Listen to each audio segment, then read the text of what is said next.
In this video, I'm going to show you how to add some movement to your patches using the random modulation feature inside of Equator 2. So there are a number of ways to add randomness to any parameter that's modulatable inside of Equator 2. The first one being the LFO. I can come in here to the random setting, and then I have control over a number of different parameters here, including the frequency and the triggering system. This is the random pattern, and you don't really have too much control over the exact shape of this. If you're looking for more control than that, you want to come into the multi-modulator, and again, come into random city or random steps, and then you have control over each and every shape. You can add curves, you can double click to add more points, you can double click to take away points, and really you can control the shape here. And again, you have all of these parameters to choose from. But what I want to draw your attention to is this random feature right here inside of Equator 2. This is actually quite unique to this synth. I don't recall ever seeing this in any other synth, and it's a really quick and easy way to do a bunch of randomization, kind of in a hands-off approach. So for this particular patch, what I'm going to randomize are the levels and the fine tuning of my 3 audio sources. So to do that, it's just like any other routing system. If I want to modulate the fine tuning of this first sample, I come in here to random and choose note on random 1. And I'm going to actually send it over there a lot just so we can really hear it. Go ahead and solo that.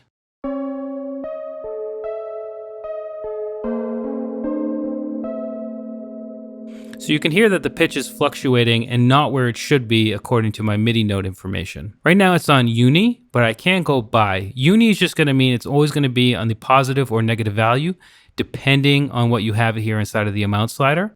Bipolar will actually send it to both sides of that, and you'll get even a bigger fluctuation.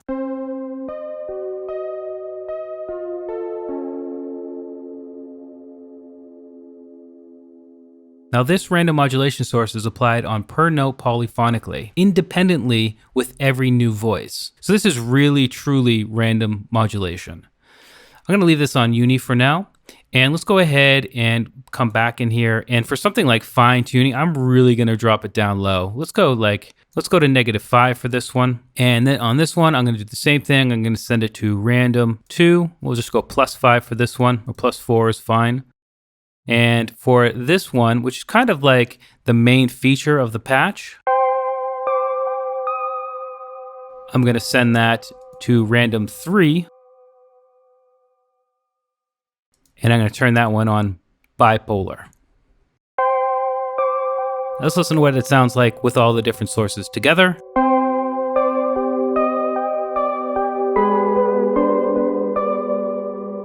As this patch is already sort of ominous and the MIDI information that I've played is sort of ominous, these subtle pitch fluctuations are really adding to that atmosphere and that character of the patch. There's another really cool feature inside of the random modulation section over here, and that is flip-flop. And the flip-flop source toggles its output between 0 and 100% with every new note. So a cool way to use this would be on something like a pan.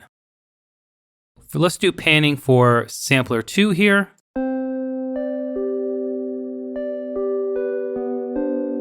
I'm going to right click, send that to flip flop, and let's again bring it all the way up to 100 just so we can really hear what it's doing.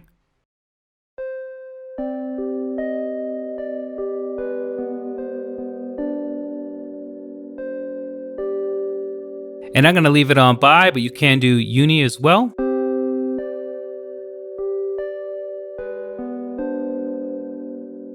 So let's switch it back to bi. Let's right click and bring it down to somewhere around 30%. Let's listen to our patch now.